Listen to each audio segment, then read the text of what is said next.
start with that one.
Exactly, and regardless of information on the slide, it's a 2 o'clock start. Okay, so 1:30 is to come in and just kind of soak up the atmosphere.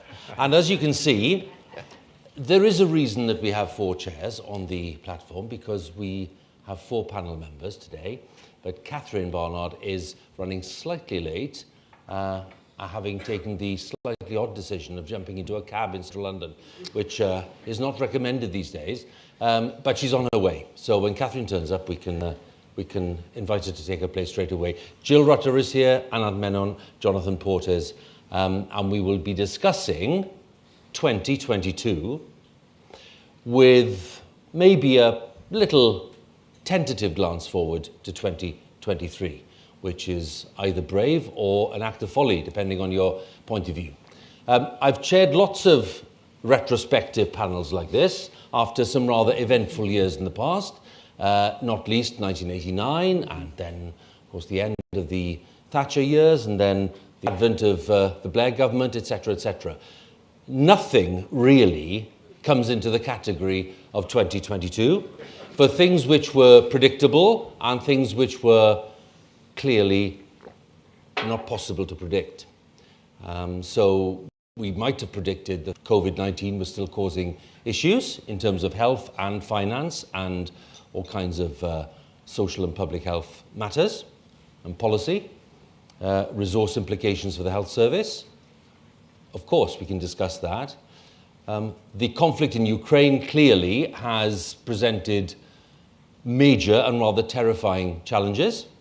Worldwide in terms of energy, but in geopolitical terms as well, and has put quite a few countries on the spot in terms of what they're prepared to do in terms of taking a stand. So Ukraine, a challenge on several levels. We have a cost of living crisis, which we're reporting with regular attention, as we should be, partly tied to Ukraine and energy, partly tied to other things.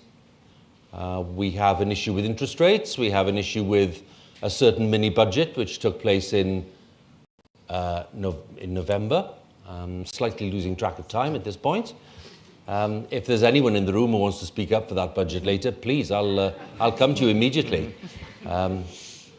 So we can discuss the implications of that and where that leaves us and what Mr. Sunak has picked up in terms of fiscal and other predicaments. Of course, we have issues to do with the monarchy, the Queen's death in September, just 3 months ago, almost exactly, which seems now like a very long time ago. And that last image of the Queen, which we saw when she was inviting Liz Truss to become Prime Minister, just a few days before the Queen died. The day before, Boris Johnson had been there at Balmoral to hand in his own resignation. It's just 3 months and 2 days ago. It seems like 3 years and 2 days ago, because the run of events has been rather dizzying. So all of that just to underline how much we might have to discuss. We're hoping to close at 3:15. There will be opportunities to put questions on Slido for those watching online, and we will, of course, give people the opportunity in the room to put their own questions in person. So that, for me, will be a crucial part of the exchange that we'll have as we go along. What I'd like to do to start with is just get a sense of where our panellists are in terms of, for want of a better phrase, their take on 22. What are they taking out of 2022 in terms of the milestones that may be even more relevant in 2023? It's quite a big ask, given what we have to summarise, but there's a wide range of expertise, and there'll be an even wider range when the fourth chair is filled. Okay? So that's the plan of action. We'll have a conversation. I'll then open it up to the floor and people online, and hopefully guide us through without being too directionless in terms of the conversation. Okay, but as I say, bear with us if we tend to jump a little on those issues which lead us naturally into other territory. So welcome, Jill and Anand and Jonathan. It's good to have you all.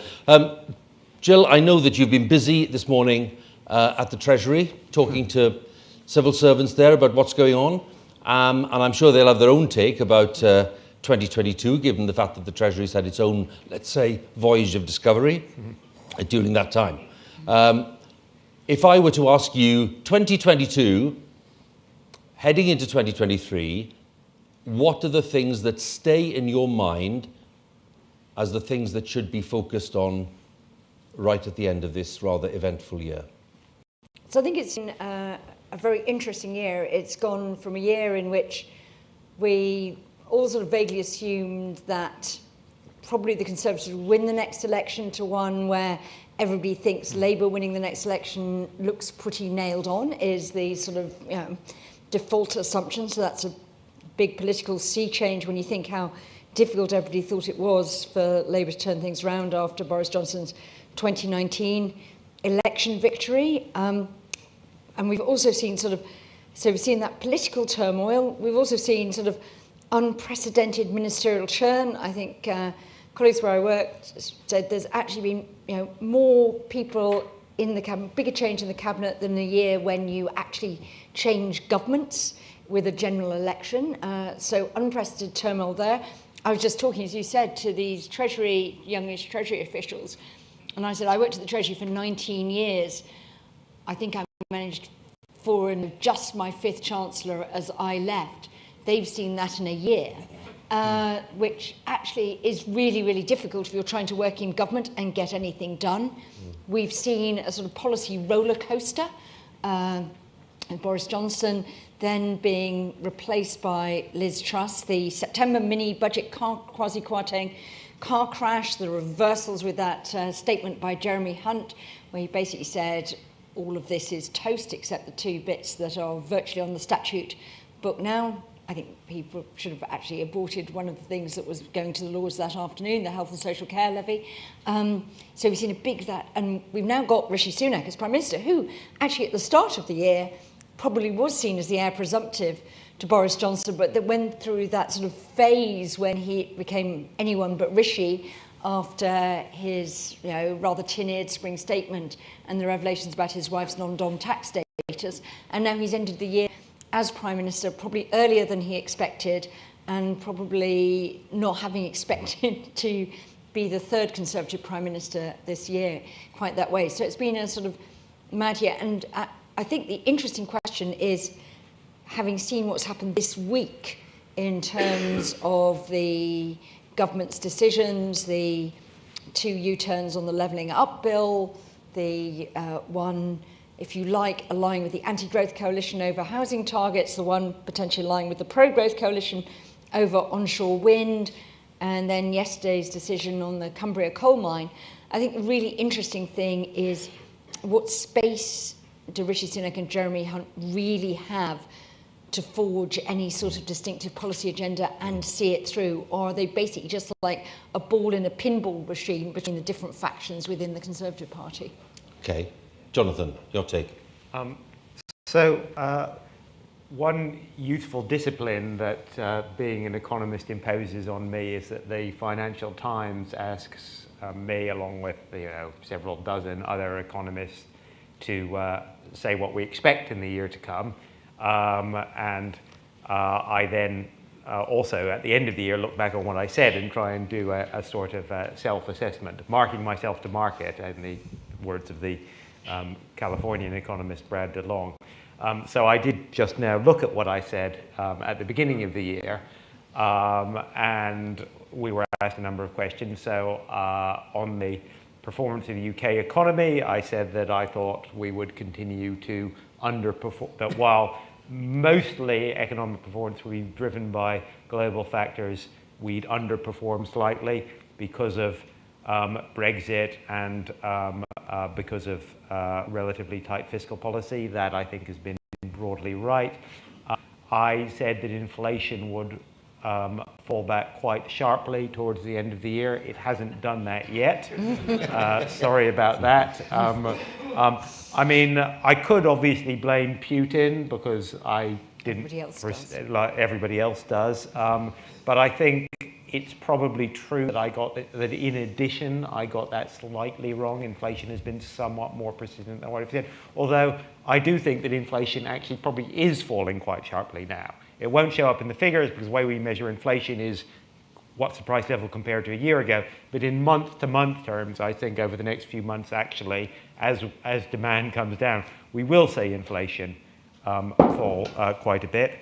And I also said that I didn't think there was any sign of a wage price spiral at that point, and I think that's still true.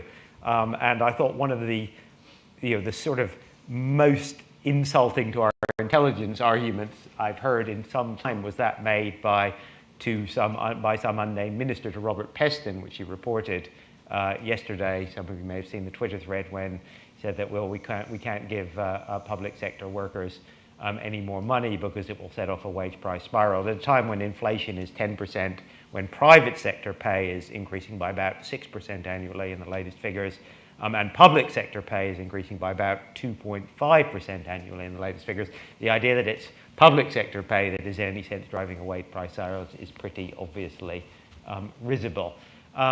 So in terms of, as I said, I think what I and a number of other economists did underestimate the persistence of inflation, not just due to Putin, and that I think is one thing that stands out of the last year. More broadly, from an economic perspective, I guess one thing that sort of struck me about the last year is that in a sense, I get the sense, and this is going broadly into the political economy of it, a sense that the penny has finally dropped with the British public and the chattering classes, and indeed my fellow economists, in three respects. The first respect is to realize just how mediocre the UK's economic performance has been, not over the last year, but over the last decade or so. And people, and you saw that in the Conservative leadership campaign where Liz Truss and Kwasi Arden were saying, not unreasonably, we've had a decade of economic underperformance. We need to do something about it. And they were right.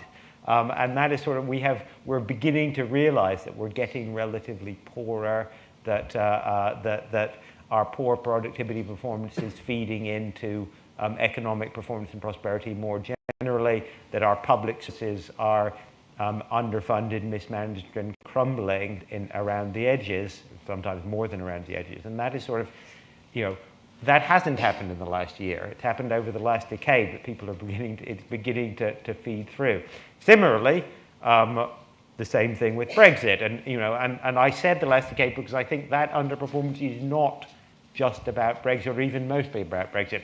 But people are also beginning to realize that the boring centrist consensus of economists' views about Brexit was broadly right, insofar as we can tell so far. And again, that is beginning to percolate through to the public consciousness and to the awareness among politicians in the commentariat.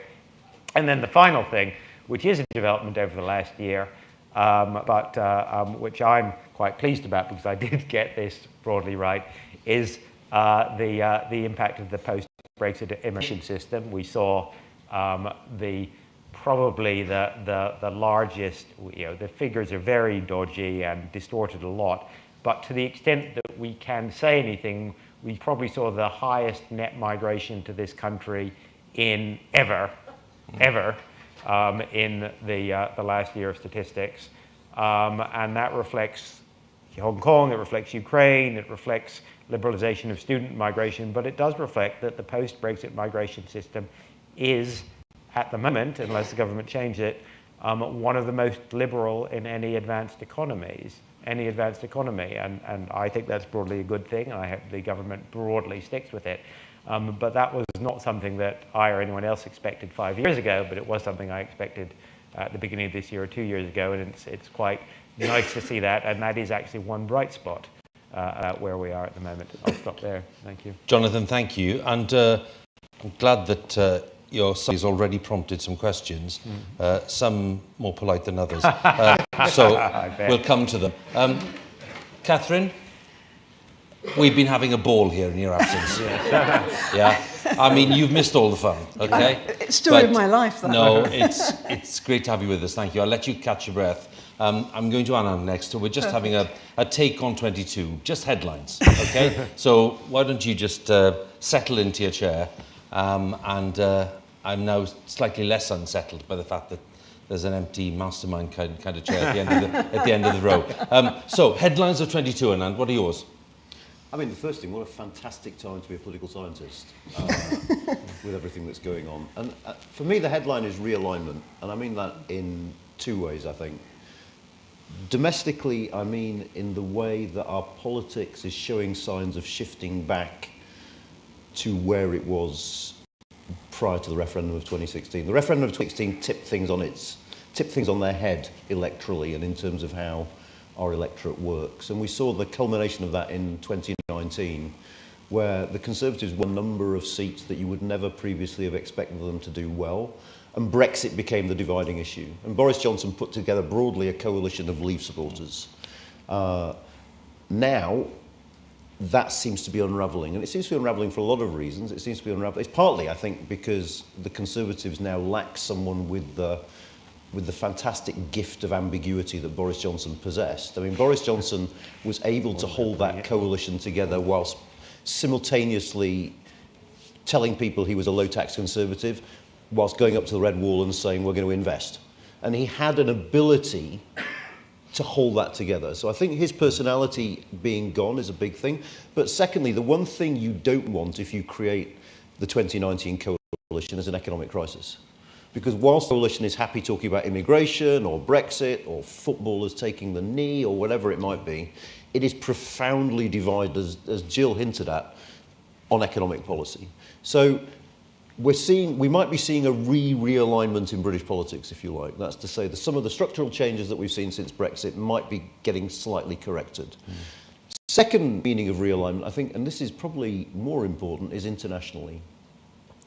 Post-COVID and with the war in Ukraine, we're seeing a number of things we took for granted now being questioned, whether it is globalization, whether it is international supply chains. We're seeing a world characterized by tensions between autocracies and democracies. I think next year we are going to see some very significant shifts in the way the international system works. And of course, at the same time, we face the prospect of a trade war between the European Union and the United States over the Inflation Reduction Act. So whilst, there are all sorts of things happening domestically to our politics, I think the really unsettling things over the next 12 months are going to be international. Okay, we'll come back to that as a specific point. Catherine, your headlines. Anand's wrong. It's actually an even better time to be a lawyer. And you might think when isn't, but actually what we know about Brexit is all about law. In reality, tiny bit of politics, but a hell of a lot of law. Because indeed, Brexit was delivered by law and is ongoing through its delivery by law. Two particular laws that really need quite a lot of attention. One is the Northern Ireland Protocol, bill, and the other one's the retained EU law bill. Now, they're very dull names, disguise the fact that actually they're matters of huge importance. Northern Ireland Protocol Bill, you'll recall, is the one that essentially turned large tracts of the Northern Ireland Protocol. Northern Ireland Protocol was the text that was agreed as part of the withdrawal agreement to keep Northern Ireland having a foot in two camps, the UK internal market and the EU's single market for goods. Now, of course, it was an uncomfortable place to be, but nevertheless, it was one that was sort of working okay as long as you weren't a parcel delivery company or you weren't someone trying to import plants. But basically, it was more or less working as long as you closed your eyes and held your nose. The trouble is, of course, we've then had the politics. We had the elections in Northern Ireland in May. DUP, Democratic Unionist Party, no longer had a majority, and then they said they wouldn't go into any sort of power sharing arrangement unless the protocol was turned off. And so we have been facing really very difficult manoeuvres about how to manage all of this. Bottom line is, in June, the government laid the Northern Ireland Protocol Bill, which whizzed through the Commons. And it does breach international law. There's absolutely no doubt about it. The government has said it's justified on the grounds of Article 25 of the draft Convention on State Responsibility.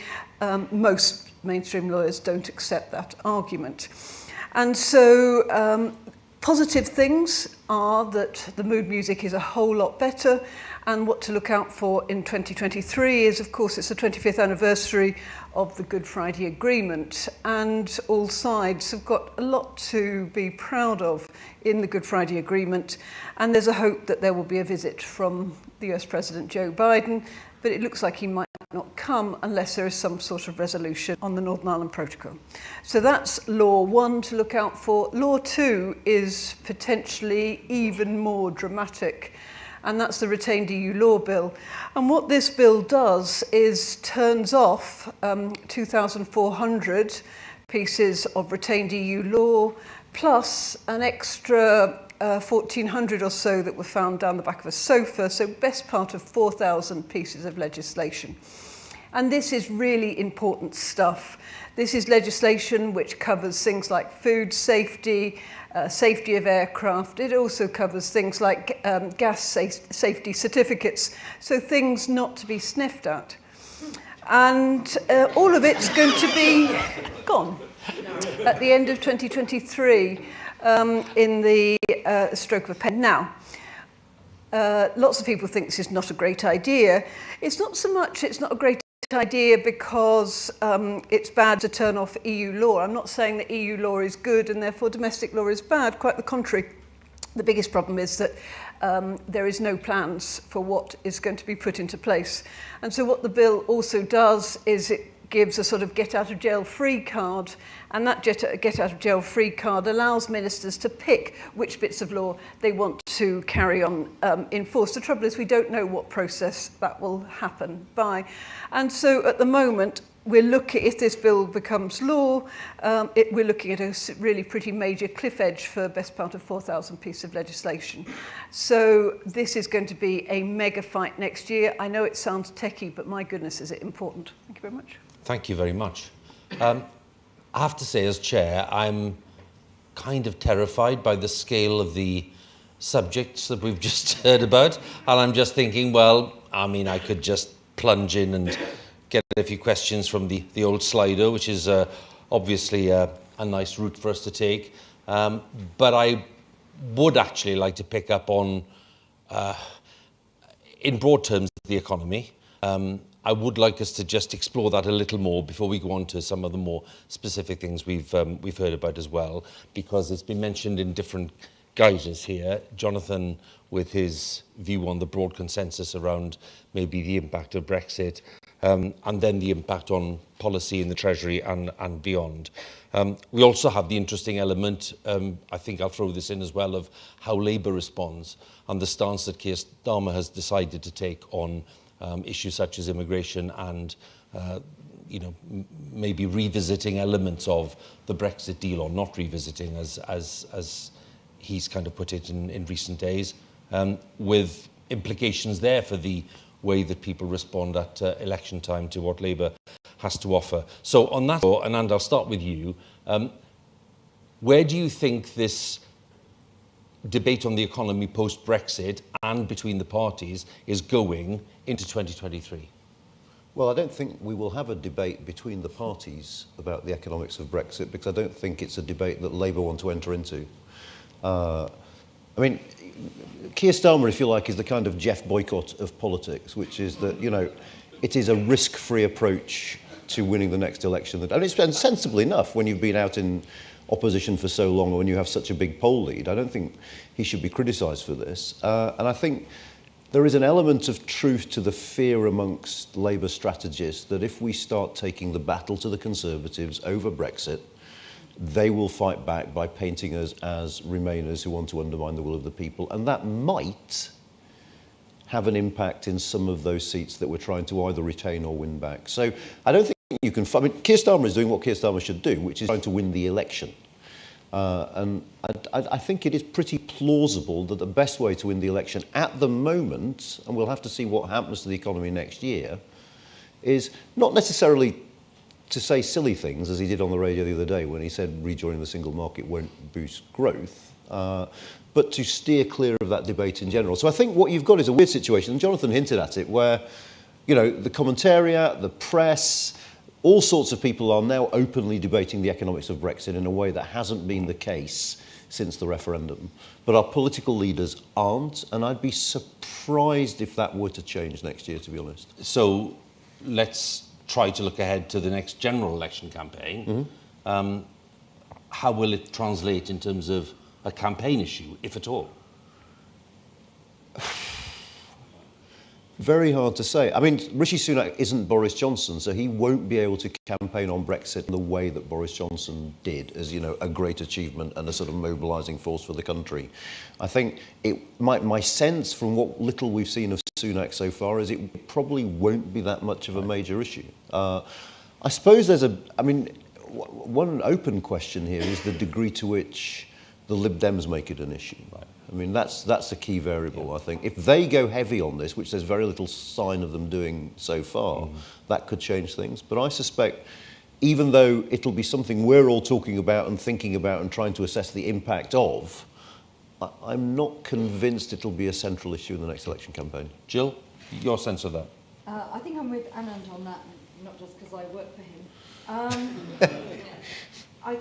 I think it's quite interesting. I mean, Keir Starmer took quite a long time to say anything about Brexit, and then came out this summer at the Centre for European Reform with his Make Brexit Work mantra. And we have sort of seen Keir Starmer and Rachel Reeves willing to say a bit more that Boris Johnson and David Frost got a rotten deal and we can improve it. Now, one of the questions, I think, for the next election will be the issue that Catherine was referring to is, do we have a resolution on Northern Ireland or not? Is that still hanging over us? I mean, no British election is ever going to be decided over Northern Ireland per se, but is this something where the government's clearly failed to get Brexit done, as was its promise, and where, in a sense, for those people, I always thought the Get Brexit Done coalition was a very interesting coalition, between people who are enthusiastic about Brexit and people who are enthusiastic about the done piece of it and just wanted British politics to move on and talk about something else after sort of 4 years of obsessive banging on about Europe, to quote David Cameron. And I think it's really interesting whether Labour can say, these Conservatives, they're so hopeless, they're so divided, they can actually never resolve these issues. You need some sensible pragmatists, put aside those loony bat ideologues. You need some sensible pragmatists like us, and we can make things a bit easier for British business. We can talk to Europe. They don't hate us viscerally in the way they hate that mob, of course. And we will sort out these wrinkles. Of course, we're not going to go back in. Of course, we're not rejoining. But actually, nobody would say that they got a good deal. We can do a bit better. And it's a sort of second-order issue.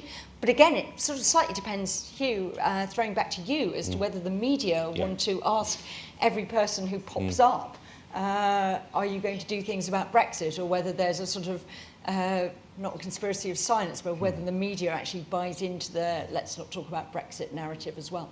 Well, sadly, I forgot my BBC election guide. It carried it in my bag, but I don't have it today, which is probably just as well.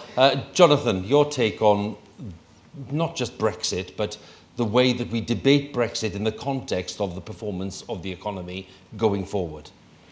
I mean, I think the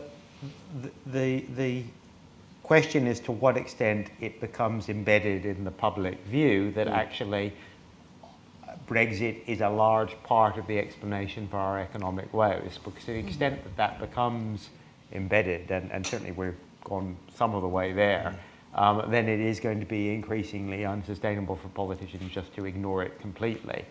And whether then you can get away with saying, well, we're going to make it work by having some minor tweaks around the edges, or whether you actually have a strategy of, we are going to try and first of all resolve the Northern Ireland Protocol, and then use the momentum and the goodwill that is built up by a successful resolution of that to generate some, because there's two ways of approaching some sort of, quote, renegotiation of the deal with the EU.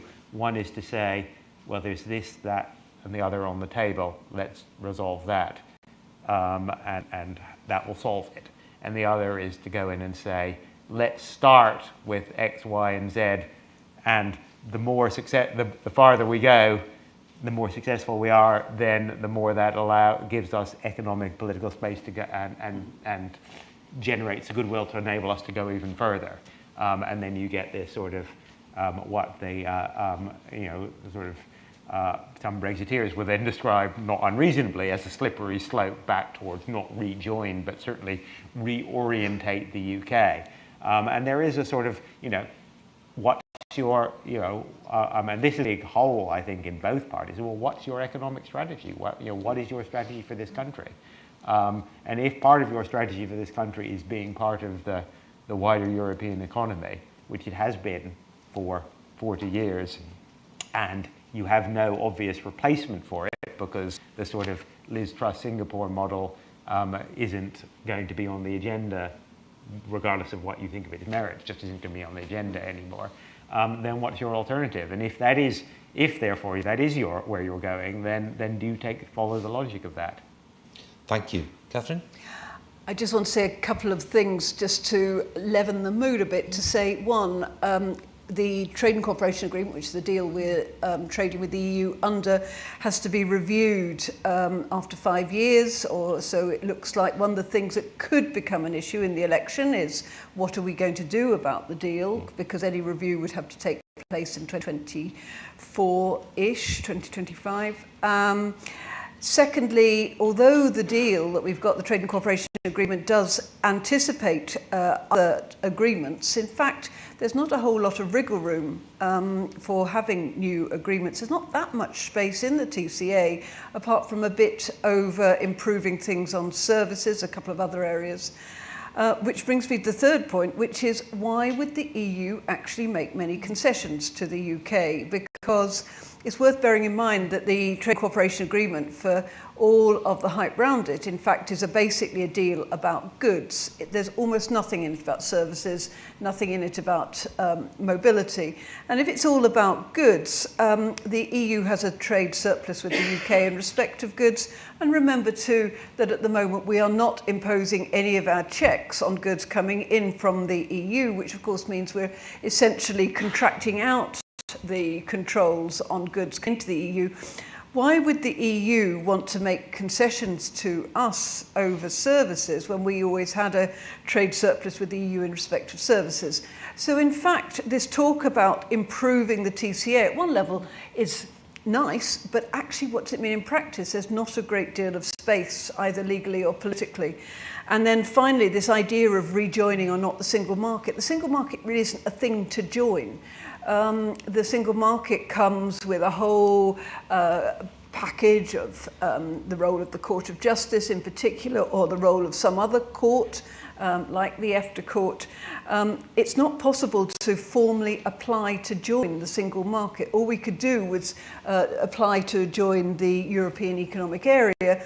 And for many people, that is totally unacceptable, because that really would be us as rule taker without any say as rule maker, which isn't just not acceptable to many people. So unless the EU come up with some creative neighbourhood policies to deal with the UK, to deal with Ukraine, to deal with Morocco, to deal with those countries on the outer edge, at the moment I don't see much space for much change.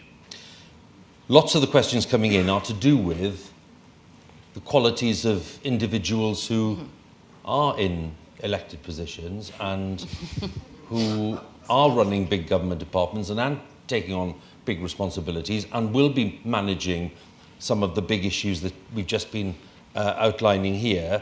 I mean, I'm just going to group a few together and then ask one specific one. To what extent do ministers get thorough induction training when they're appointed? Maybe Jill can address that.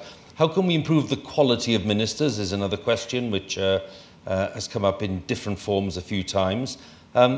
There's a question here which I'm not even sure we can answer in a way that is, let's just say, printable or digestible. How can we prevent people who are clearly unsuitable for the office of Prime Minister being elected as leaders of their parties? Which is an interesting question, but I'm not sure it's one that we're qualified to answer in that form. Jill, can you start? Because you've worked with so many people in these senior positions. So, in terms of induction, when you're first appointed as a minister, there is a session that you go to which basically telling you about the ministerial codes and propriety and ethics rules and things. It lasts about 3 hours, I think. But that's all the formal induction that you get. Beyond that, though, you then go into a department and you will find a team of civil servants, your private office, and they are the people actually who are responsible for inducting you into the department. Different ministers have different ways of working with their private offices, and although Anand will kill me for this, if you want to read about how ministers interact with their civil servants and what it's like coming into office, there are lots and lots of gems in the Institute for Government's Ministers Reflect archive with lots of ministers, you know, and talking about being appointed, like being called in a car park or, you know, ducking the calls because you misread that it was from number 10, you thought you were going to be told off. So it's a very ad hoc process. Coming on to the sort of, you know, how do you get people who are improve the quality? I think one of the things that we really have seen, and it's very interesting, if you look back to the Theresa May cabinet, for all its sins, you could say that it probably did have, you know, sort of relatively, within the people available, relatively big beasts within the Conservative Party occupying major offices. So people you thought were quite plausible candidates to do those roles. But what we've seen, I think the takeout that both Boris Johnson and Liz Truss even more took from Theresa May's complete cabinet paralysis was that you had to have a cabinet of your supporters and loyalists. And by definition, with the divisions in the Conservative Party, that meant you were choosing from an ever narrower stratum, and your prime test of appointment was not ability, it was loyalty and a willingness to go along and arguably under Liz Truss not challenge what was going on. And I think, you know, the more you select from a narrow pool, then you obviously are going to say that your choices are limited. Moving on, I just do want to pick up the question about how we elect leaders. One of the things that the Conservative leadership contest in the summer provoked, most notably among a lot of academics, but most notably not so much, possibly among MPs, but not among party members, was the sense that we had made a big mistake in both political parties in handing the final choice of leader. Remember, it's actually more open in the Labour Party than it's in the Conservative Party, where the Conservatives, at least MPs, narrow it down to their top 2 picks, and Liz Truss was the MP's second best pick there, that we hand that back to the party membership. And I think one of the things that we saw in that 8-week contest was a sort of race to get the Conservative Party members. It's really quite interesting how far Rishi Sunak is rowing back on some of the commitments that he felt compelled to put in the hopper during that 8-week campaign, as he desperately tried to court that very small and very untypical electorate that is the Conservative Party membership. And I think there are a lot of people saying, actually, MPs have to command the confidence of their party in Parliament. We really should go back to making it the MP's choice, but that requires Conservative members to vote for the exclusion from the process. In a sense, we saw that as the rigged process with a very high threshold in the Sunak, what ended up as coronation. But I think it's really interesting about, is that a genie we can ever stuff back in the bottle? Is it? I think it's very difficult within the current party. It takes a very brave leadership of a party, and I'm not sure we see those brave leaderships, and maybe both parties to sort of move at once, but maybe even more difficult than the Labour Party, about which I know less. Anand, do you think? I mean, it's not just, as Jill quite rightly said, that letting members suggest pick the leader might lead to a leader who might not have the confidence of their own MPs, but might not have the confidence of the voters they need to get into office as well. It's also the levels of contempt for those members that both party leaders have shown. As Jill was saying, I mean, both Starmer and Rishi came to power on the back of promises to members that they have systematically ditched. And that isn't exactly great for faith in politics either. I mean, there's lots about our politics we need to think about. We need to think about the selection of party leaders. We need to think, and Michael Crick's doing some really interesting work on this, about how parties select their candidates for seats. I mean, it's a bizarre, if you think about politics, it's a bizarre system, isn't it? You have a party leader who exercises precious little control over the team he has to run in Westminster, or she has to run in Westminster. And one of the things we've seen in politics recently, and it's a correction from an overemphasis on Westminster, I think, is that many MPs now act more like local mayors than traditional MPs. They're in it to get a bit of a levelling up fund for their constituency. They're in it for very, very local things. And there's been a tendency towards people who aren't particularly interested in what goes on in Westminster. We have a lot of MPs now who just aren't interested in legislation. And getting that balance right, I think, is something we pay almost no attention to. But it's absolutely fundamental to the health of our political system. I don't have particularly high hopes that we're going to address this, but the problems are becoming ever more glaring, I think.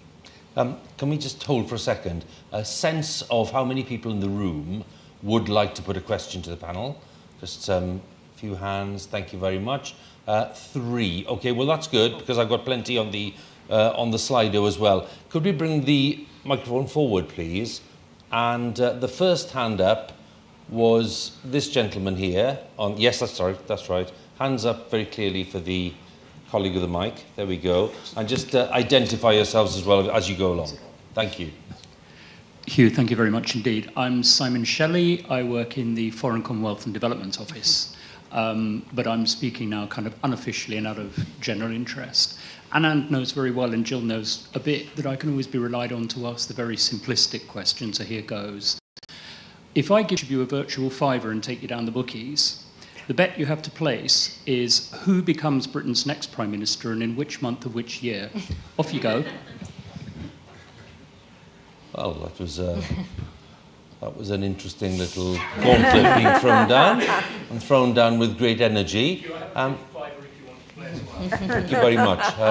That's really kind of you. A very generous man. Well, Catherine, because you were solely coming to the party, you are the one on the spot first on this one. Yeah, I do think the polls have changed. I do think it will be Starmer, and I think it will be May 24. Go for the... Jonathan? Starmer, November 24. Okay. And? Starmer, January 25. Mm-hmm. Are you keeping up with this? Yes, good. Jill? And I think January 25 as well, and I think, looks like Starmer, but there's a time capsule buried in the garden of the Institute of Government, which by 2020, I predicted Conservative leader would be Amber Rudd and Labour leader would be Angela Rayner. So don't go to the bookies on the basis of what I've just said. Yeah. And where's your money going? I'm a citizen. But I'm giving you a fiver this time. Yeah. Okay, well, just give us a date. You don't need to go for the Prime Minister, but when do you think it'll be? Work on the basis that this government will go through to the date of the next election, and there's certainly no sign that we should call an early election. Do you like your job with the BBC? Very good. And we don't now need to go for John's question, which was, will Rishi Sunak win the next election? Although John does then say, will he last until the next election? That's a different question. Will he last until the next election, Joe? Who knows? Who knows? You wouldn't have predicted that that we'd have got through that many Prime Ministers. There isn't an obvious challenge. There's only one obvious challenger, I think, at the moment to Rishi Sunak, and that is probably Boris Johnson, with that, I thought, slightly menacing statement that he made when he withdrew in summer. But I don't think Boris Johnson... I think the interesting Boris Johnson paradox is Boris Johnson would only be interested in being leader again this side of an election if he thought he could win it. But if it looks as though Conservative fortunes are turning round under Rishi Sunak, that actually probably creates the conditions in which Rishi Sunak is much less vulnerable to a Johnson challenge. So I would have thought, why not go away, earn some money for a bit and come back late in the... If he shared the analysis that we've just done, that probably on the balance of probabilities it's going to be a Labour government next time, why not, you'll time out and come back a couple of years or a year, or even in Australian style, a week before another general election, and reassert yourself as a person to get rid of a one-term Labour government. A little twist to the question then, Anand. This is from someone who's not named him or herself. Does Sunak stand any chance of winning the next election? And what do you think the best pitch will be to challenge Labour? Well, yeah, because there's an awfully long time to go. If I'm right that they're going to wait till the last possible minute, 2 years is an awfully long time. And, remember Margaret Thatcher pre-Falklands. Stuff happens, and I think your instinct as a politician is to wait and see, and if stuff happens, you can turn it around. I wouldn't put money on it happening now, but I think the scenario in which I see the Tories scraping in is one in which their message is, we brought us out of a global economic crisis, the economy is now on a more stable footing, and having gone through the pain of putting the economy right, are you going to throw that away by trusting Labour to borrow and spend like they always do? Okay. Would that be your, Jonathan, would that be your sense of the pitch that would stand the best chance of working or not? I think broadly, yes. I mean, of course, it would be a monumental cheek. It would make John Major in 1992 look, positively, but it would pale into comparison. But I assume that is the strategy. But then, as Anand says, stuff happens. We've got 2 years. A lot of wars or other global events can happen between then and now. And you'd imagine that Labour election propaganda would just feature clips from the Tory leadership campaign. Yes. Of which there were plenty of juicy offerings. Yeah. Yes. Can we have the microphone to the front here, And while the microphone's coming, Catherine, your take on the kind of pitch that might be made. It's an odd schizophrenia, isn't there? Because the sorts of pitch that Labour could be making, which would appeal to the sort of metropolitan cities, is actually we need to do something much more serious about migration, immigration, mobility, whatever label you call it. And yet that's the very thing he can't say, because the moment the M word is mentioned, migration, mobility, it plays into the hands of the red tops that just are very hostile to it. And so, in fact, it's quite difficult to see how, in the space that we're interested in, how much room there is for Labour to sound exciting and engaged to younger people. And my job, my day job, when I'm not doing this, is to see young people every day. And what is really striking to me is one, the long-term COVID effect is really acute. This, I don't just mean in terms of health, but in terms of mental health and well-being, but also in terms of opportunities and prospects. There is and of course the students I deal with are the ones who are the most privileged, but even still there is a level of depression and pessimism about the future. There's also huge concerns about the debt that they are having to face, and how they're ever going to be able to afford any housing.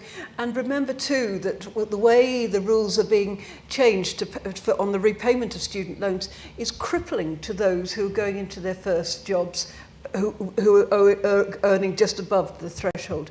You know, this tax, you know, the marginal tax rate for that group of people is incredibly high. And so the thing that Labour needs to be thinking about is how to appeal to that group. Very interesting. Thank you, sir. My name's Daz. I'm independent of everything. I'm retired from everything as well. We haven't actually discussed constitutional issues. And something, for me, very important occurred, which is that Keir Starmer has come out and said that he's going to abandon the House of Lords, or modify the House of Lords, however you want to express it. And in terms of certain things happening, like election of prime ministers, I think that seems to me to change massively the panorama that we're looking at. Because if you have a really elected upper house, then obviously the weight that we currently place on the Prime Minister must be diminished in some way. Which leads you to think that in terms of the appeal of such a policy, do you think it would have broad appeal or not? It has broad appeal to me. Right. Okay. I regard myself as a minority. Okay. Who'd like to take that one? Anand, yeah. I'm quite cynical, but I would take that virtual fiver and stick it on Keir Starmer not reforming the House of Lords in his first term, to be perfectly honest. I'm a fan of the House of Lords. I think many of the problems of our politics comes from the dysfunctionality of political parties, so giving them more influence over the second chamber doesn't strike me as necessarily a good idea. I'm not in favour of the way we appoint people to the House of Lords, but I think, you know, just from my interaction over the years with various committees in the House of Lords, there is a space in the legislative system for wisdom and experience. And the House of Lords is packed full of wisdom and experience. It's also packed full of people who have no earthly right to be there. I mean, that's the problem. And I think your point is absolutely right. I think one of the things that the talk about having an elected House overlooks is where then does the legitimacy of the Commons come from? Because at the moment, the Commons is legitimate because it's elected, and you know that basically in a head-to-head between the Commons and the Lords, they will play that legitimacy card. If you have an elected second chamber, I think it changes those dynamics quite profoundly. We need to think very carefully in the event, which I hope doesn't happen, that we have an elected second chamber, about how to regulate the interaction between the two. Okay, Catherine? Astonishingly, I also agree with Anand there. I mean, having the House of Lords is not where you'd start. But given it's there, the effort to try and reform it or abolish it and replace it is dramatic. And the one thing is worth bearing in mind is that because of the calibre of a lot of the people in the Lords, they actually, and the fact they're old and they've got the time, they actually do the grunt of scrutinising legislation line by line. And there are some really very high quality people doing that and giving their time to do it. Time that MPs don't have, and some of them don't have the expertise, shall we say, to tackle some of these immensely complicated pieces of legislation that are currently going through the Parliament. We're going to just pause. There's a question here, please. We can retrieve the mic and go back to Rose. Thanks very much. There was someone over here as well. Sorry, I can't remember where we were, but we'll pick that up in a second. Thanks very much. Jim Hancock, no relation. The Liberal Democrats have not been the recipients of the unpopularity of the government. Their opinion poll ratings are quite low, and yet they have won these spectacular by-elections. What could really do for the Conservatives is if in the south of England the public get it, if they want to do a sort of pincer movement on the government. But do the panel think that mentality that prevailed in North Shropshire and Tiverton will be seen in spectacular style in the general election, or not so much? Who'd like to start on this one? Yes, go on, Anand. I think the interesting and fundamental difference between now and 2015, when the Conservatives sort of saw off the Lib Dems to get their majority, is that the Lib Dems hemorrhage voters either to people who quite liked austerity and thought I might as well vote Tory, or who didn't like it and went off and voted Labour. The Lib Dems now are a real threat to the Conservatives, and I suspect they will do pretty well in a lot of those southern seats going forward. They have a problem. They have a problem with the low number of MPs they have and a pretty ineffective leader. So in terms of profile, they're not doing very well at all. But there are those signs that the Lib Dems are getting their act together on the ground. And I think that's why it's such a nightmare for Sunak at the moment, is he can't turn either way because he's being pressured from both sides, particularly if Richard Tice and conceivably Nigel Farage start pressuring him from the right. It's a very, very tight spot for the Conservative Party to be in at the moment. Anyone? Sorry, yeah. Yeah, I was going to say, I think one of the really interesting things of the by-elections that we've had recently, and defer to more expert colleagues in the audience, is that we've really seen tactical voting in a sort of much more explicit way than we've seen before, where effectively people have identified who is the non-Conservative candidate that is going to win, and therefore we will vote for them. That's obviously much easier to do in a by-election than it is in a general election where there isn't the same sort of focus constituency by constituency or sort of local, or whatever. But I think if people can work that out, and this is the Sunak issue, by 2024-25 is, in the same way as in Cheshire, Amersham, North Shropshire, is the sense we will do anything to get rid of Conservatives. Is that the motivating force of voters that will create a anyone but the Conservatives thing? Then I think the Liberal Democrats, where they're second placed, where they really look much more plausible challengers in what, do you call it the yellow wall or the yellow halo or something? Blue wall, yellow. Blue wall, yellow, blue wall might go yellow wall. In those seats, we'll start going to Liberal Democrat. And that's one reason why I think translating from these macro figures into how many seats doesn't really work, because there will be sort of seat by seat contests of who's the better placed challenger to knock things out. But if, Rishi Sunak's managed to make the Conservative a sort of safe home for relatively liberal Conservatives who feel quite disenfranchised at the moment, then maybe they'll go on voting Conservative and think they've got a home there. Of course, the Lib Dems will also provide those dodgy bar charts for electors in every Of course, they'll provide those dodgy bar. Yeah, but it's hard to do them on a sort of industrial scale in a general election. Forgive me, there are lots of questions here about the future of the Union, so I want to just change tack a little, although clearly it is directly relevant in terms of what Sunak and Starmer are saying. Is the UK really a voluntary union of nations? Scottish independence, what are the panel's thoughts? Looking ahead to 23, can Labour, and 24, can Labour win a majority if they can't win back Scotland? Or does that mean the next government in UK government is likely to be a coalition? What are the dynamics of the debate for independence in Scotland going forward? Would you like to start, Catherine, on this one? What are your thoughts on this? So I think the way that Brexit has panned out has put immense strain on the Union, not just for the obvious reason that two parts of the Union voted Remain, but the cavalier way in which Westminster treated the devolves, first under Theresa May and then more acutely under Boris Johnson. Now, there are signs that relations are warming slightly, but if you look at the two bills I've just mentioned to you, it looks like there's going to be no dissent from Scotland and Wales. And of course, the politics in Northern Ireland are terrible, simply because there is no government and the elections have been deferred. And of course, there are huge pressures on the ground in Northern Ireland. Just look at the abominable state of the NHS in Northern Ireland. The waiting lists there are far more acute than in the rest of the United Kingdom. And so I think there has been very little love shown to the devolves. There seem to be inconvenient appendages. And of course, that message is being transmitted and felt. Don't forget, too, the irony of the UK Internal Market Act, which really does not do what it says on the tin. because it's meant to essentially replicate the United Kingdom as a single market in the way that the EU 28 were a single market and still the EU 27. But in fact, because of the extraordinary imbalance between the four nations of the United Kingdom, with England being both the most populous and the most economically powerful, essentially what is done in England and what English rules say will have effect of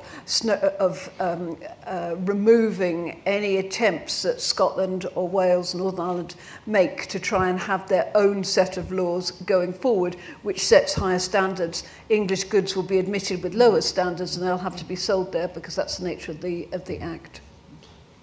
Thoughts on Scotland? Well, yeah, Jonathan, yeah. The counterbalance on the Scotland thing is fairly obviously that as it has become increasingly clear that Brexit has worked out not entirely favourably from an economic perspective, that will, while politically that may have the effect that Catherine described, the economics matters here too, and it will be very, very hard in a Scottish referendum not to say there is a very significant economic cost to Scotland leaving the UK. And that cost is nowhere near counterbalanced by Scotland rejoining the EU, because so much of Scotland's trade is inevitably with England. And there's also the beyond that economic, the sort of just the factual observation that whatever you think of Brexit, it has messed up the UK political system quite badly. And again, it's hard to argue that that won't be the true in Scotland. And this is not a commentary on the sort of objective merits of independence one way or the other, but simply these are, unfortunately from the independence point, simply facts. But I think sort of trying to take a broader view, I mean, I'm slightly frustrated by some of the tone of this discussion about, well, what's the tactics in by-elections or what precisely should Labour do. We have these overlapping crises. We have this constitutional crisis of the Union. We have an economic, the economic mess of the last 10 years and more so of the last 5 years. We have this crisis of government, and it's not just the quality of our politicians, but, it's the way they behave and the sort of degradation in the quality of governance, respect for ethics and the Constitution shown by our politicians. We have, as Catherine said, quite rightly, the sense increasingly among young people, even the most privileged young people, the people that we see in our universities, that this country isn't being run right. And actually, you do need some rather more ambitious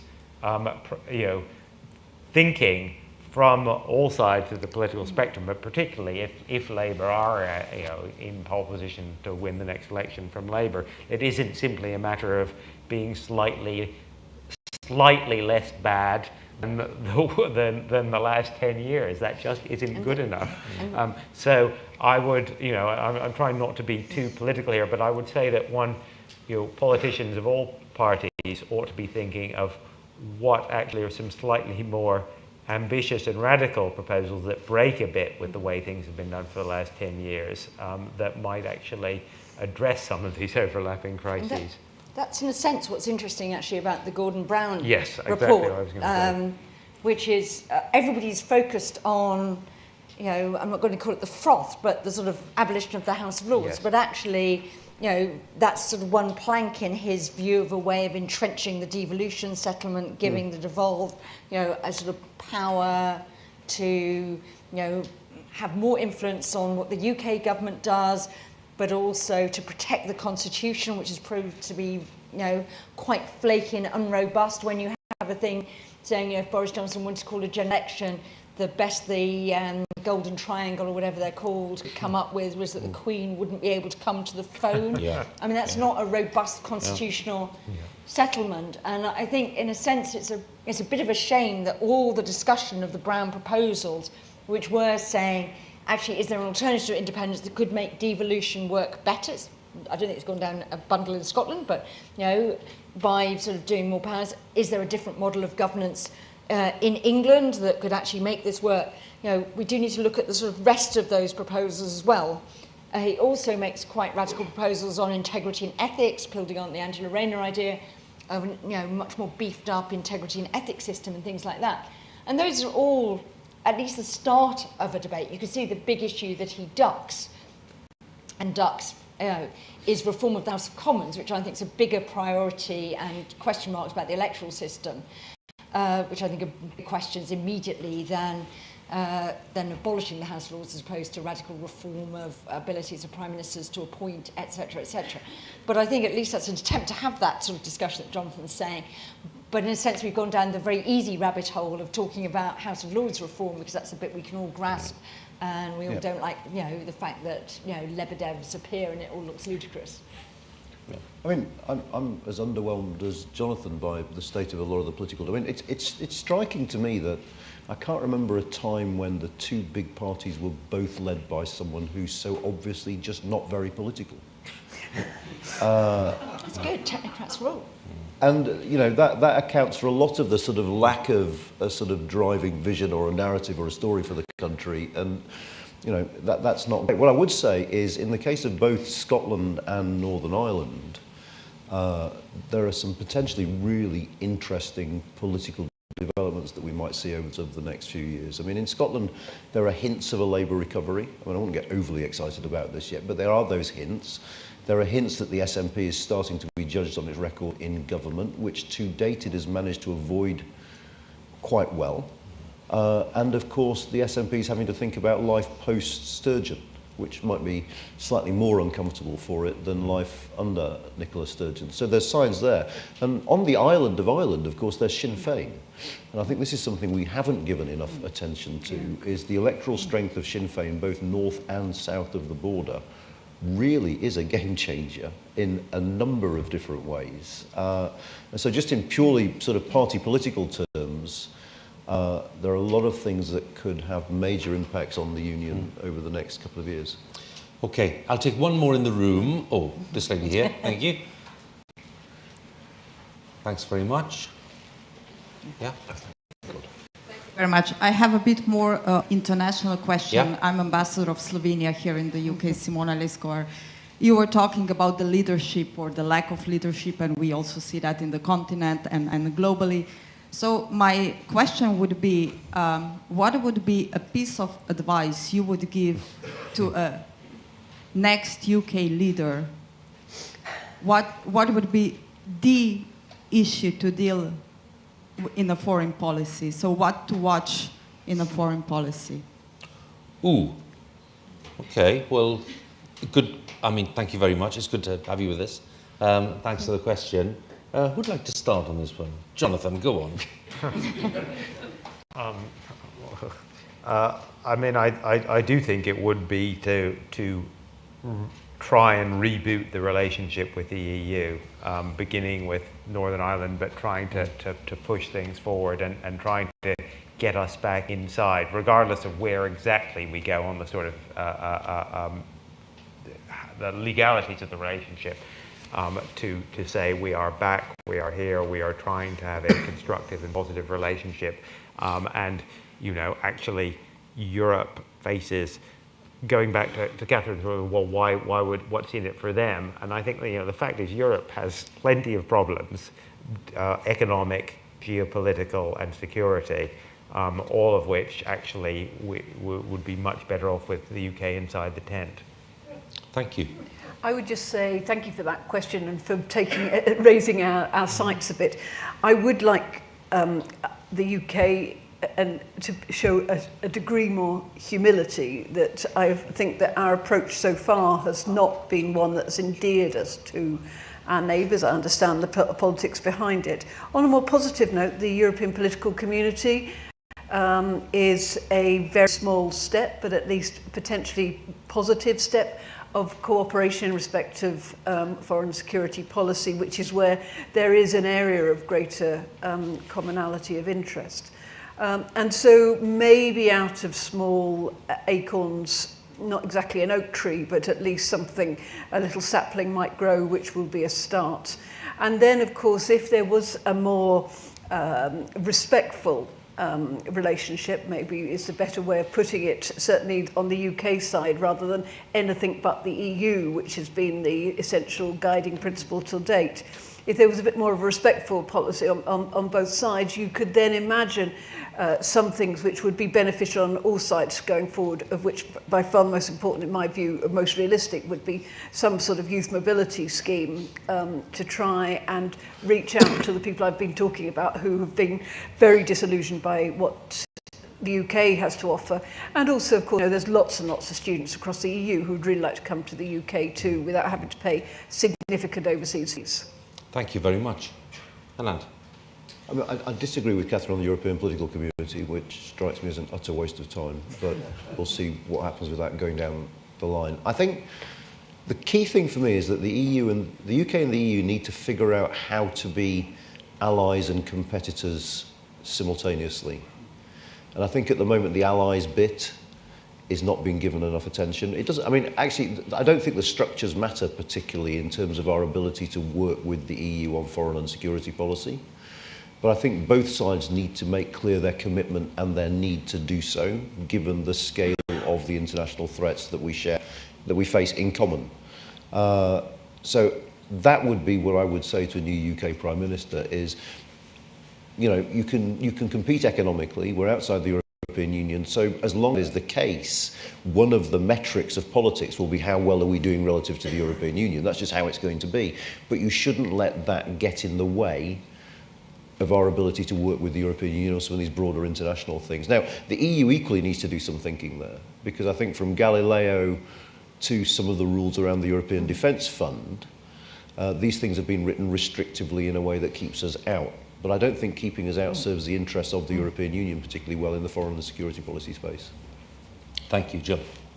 So I think building on that, I mean, not to see the relationship in purely transactional terms, in sort of a set of sort of short-term transactions, actually think a bit beyond it. But my immediate advice to a UK Prime Minister, indeed to any UK government minister, would be to remember that there are lots of foreign embassies in London and that people in the EU can read English and or English in translation, and therefore do not refract your relationships with the EU thinking that you can seal off your messages to your domestic audiences without them getting picked up overseas. And we've seen repeatedly people say things for domestic effect which have poor implications for our wider relations, almost as though people think that they can compartmentalize the two. Another element maybe for the induction day. Yes, definitely. Definitely be on my list for the induction day. Yes, that's right.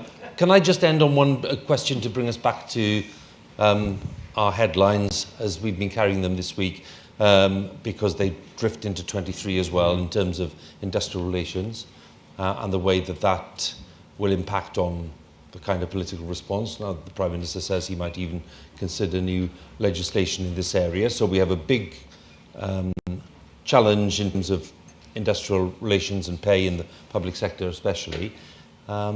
And this is now going to take us through Christmas to 2023.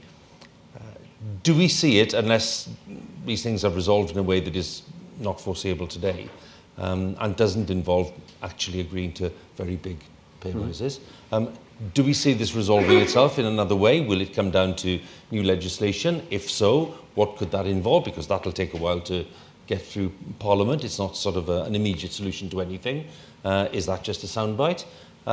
Where are we in terms of the way that politicians, government are engaging with trade unions and other workers who are in a sector where their pay has been at a level where they can quite rightly say they've been suffering and they've been feeling not just the pinch but a huge amount of pressure, and that given what message we've seen in some of the opinion polls, there's no shortage of sympathy among members of the public for lots of the workers, in fact creating a lot of inconvenience for the same people who are saying that they have a lot of sympathy for the people taking the action. So what's our take on the industrial relations and the pay issue going forward? Jonathan first.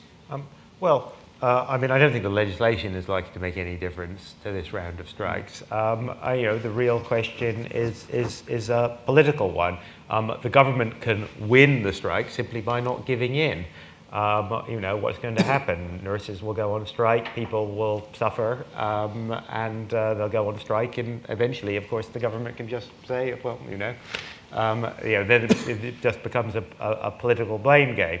As we heard on the BBC this morning, the NHS is already in crisis. You know, and nurses and ambulance drivers are not on strike today, but yet you still, your chances, if you fell over and break your hip, your chances of getting into a hospital bed within the next 24 hours are, it seems to be, are pretty slim.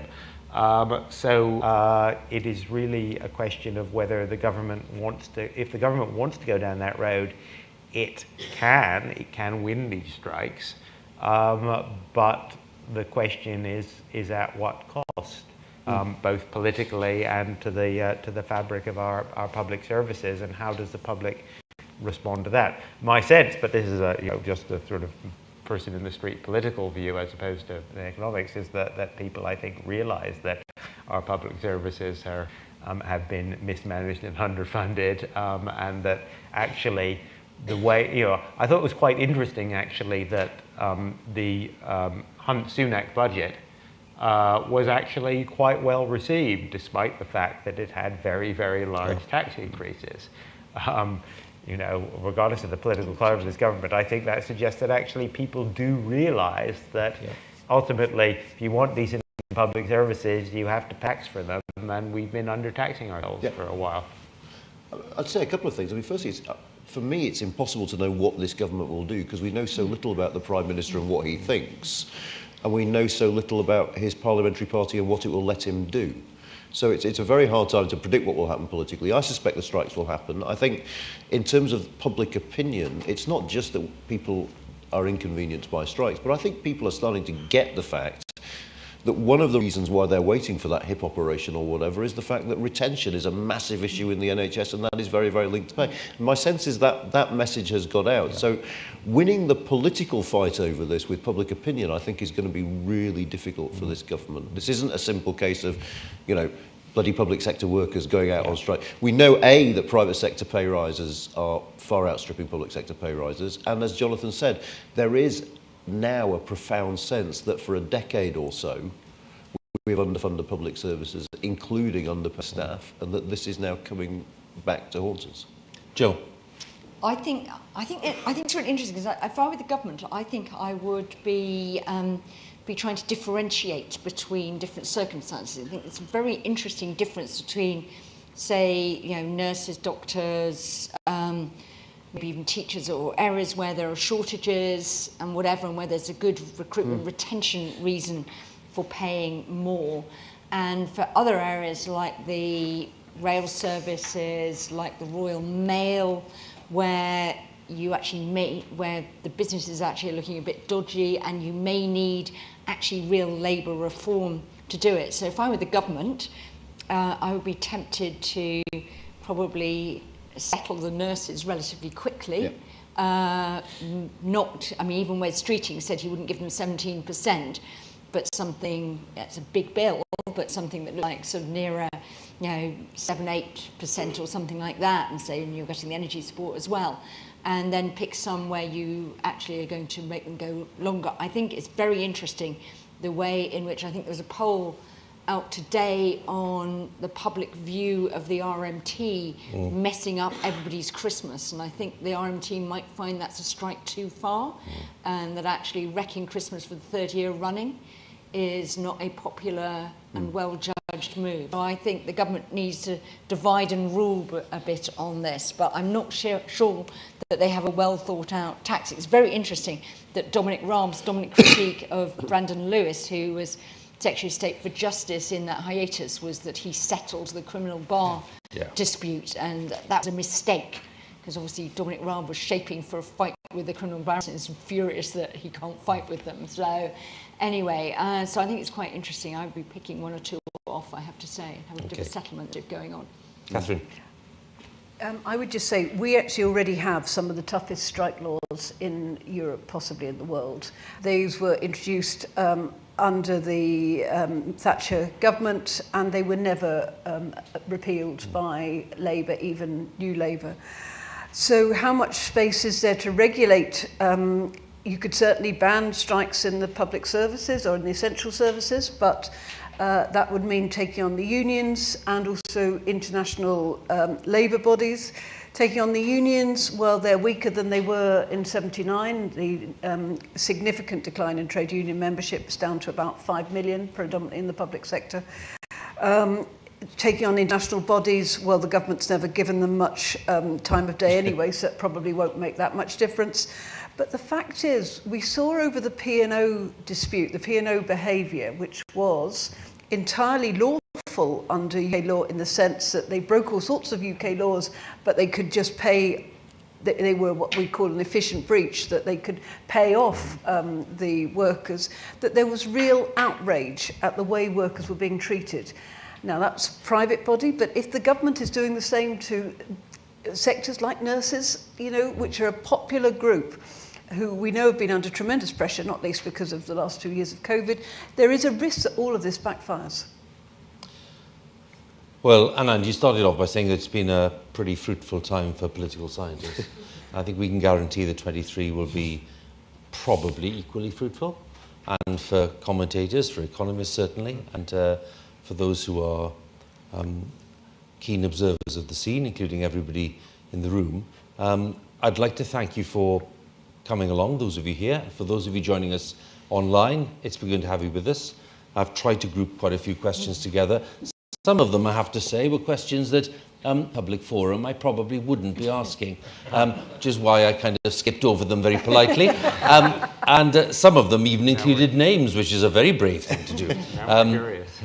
But anyway, thank you for the questions. Most of them were to the point and appropriate. And in the room, yes, very responsive and warm audience, and clearly knowledgeable too. So thank you so much for your presence.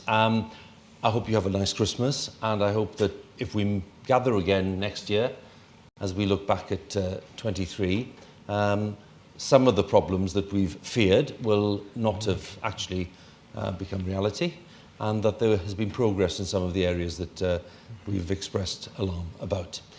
So have a good Christmas, and just to end the broadcast and the session, can we please thank our panel? Thank you very much indeed. Thank you. Thank you. Thanks, Jonathan. Thank you. Thanks, Stephanie. Thank you very much.